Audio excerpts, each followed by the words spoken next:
All right, so look, this is a famous quote, and it's from John Henry Clark. He's an ancestor now. Anybody know John Henry Clark? Raise their hand. I want to give a moment of silence to him, Dr. Amos Wilson, L. Du Bois, Malcolm X. It's a whole lot of leaders or many messiahs that come through every several years, and they all gone now. So let's just give a moment of silence to the ancestors, and we're going to read some of their quotes before we get into the lesson. Moment of silence. Can y'all bow your head?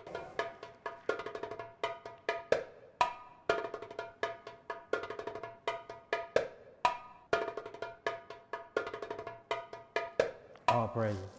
Now check out what he said. He said, if you start history at slavery, then everything else afterwards will look like progress. And that's what we've been doing. We look out, we see the rappers, we see people making millions of dollars, we see people doing little things here and there, and we're giving ourselves claps and pats on the back. But if you look at us as a collective whole and as a collective consciousness, we actually done regressed and digressed through evolution. You see that? And the reason why is because we don't know our true history. See that? That's the reason why we sick, because we don't know our true history. We don't know that we go back before kings and queens. That's new stuff. We were gods and goddesses. We come from the heavens, and we done proved this time and time again with what makes up your biochemical molecular structure, which is called prokaryotic cells. Prokaryotic cells come from the heavens, and we're going to prove that today. Everything else come from the earth. That is called eukaryotic cells. So if you are black or of black descendants, I hate the word black, that's the color of my shirt, but a lot of people identify with it, so I'm going to use it. If you are black, you come from a prokaryotic cell. Let's say that, prokaryotic cell. Y'all should write that down, and y'all should really start studying up this stuff. A prokaryotic cell is found inside of the black woman's womb. A prokaryotic cell is found in the glands of the black man's penis. The prokaryotic cell is found in the thymus gland of the black man, and the pituitary gland, and the pineal gland. Prokaryotic cells. These things are more than 2.4 billion years old, and that's carbon dated. So it's probably way longer than that. There has not been one time in existence where the so-called black god and the so-called black goddesses did not exist on this land. We've been here forever. You're an eternal being. So we have to start conducting our movements, and we need to start acting like it. I am proclaiming, and I'm finna prove that we are at war. Now, is we at physical war? Some would say no, no, I'm not. Ain't no white man came and beat me up, beat me down, and put me back into slavery. But if you look at the war on a psychological level, we are at war by definition. And it says the late Old English where, large-scale military conflict. It says from the Old North French war, Old French, it says difficulty, dispute, hostility, fight, combat, war. What I want to go down to is this right here. To confuse or what? Mix up. Is our mindsets confused? That's what you need to ask yourself. What did you eat today? Did what you eat today actually assimilate with the biochemical molecular structure of your body, or did it bring on acids? Did it put you into an environment of acidity? Or did it bring you more into an alkaline environment? Something you got to ask yourself. What did you drink last night? Was it something that hurts and kill your liver, or was it something that detox and flush out your body?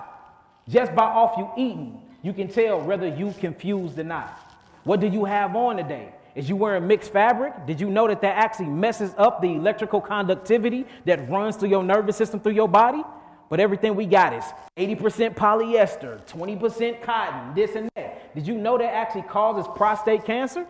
And you can't really get rid of herpes when you're wearing these mixed fabrics?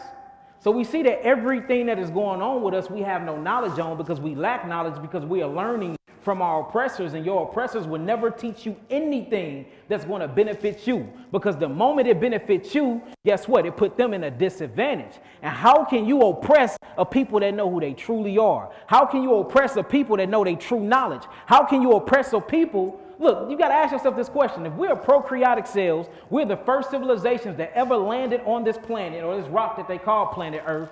How are we oppressed? It would have to be through certain type of psychological warfare or a mass sorcery witchcraft ritual. And all of us is under a ritual. And I'm finna show y'all. Next slide. All right, the human brain. It says the brain and the mind are two different electrical networking entities, but yet one and the same.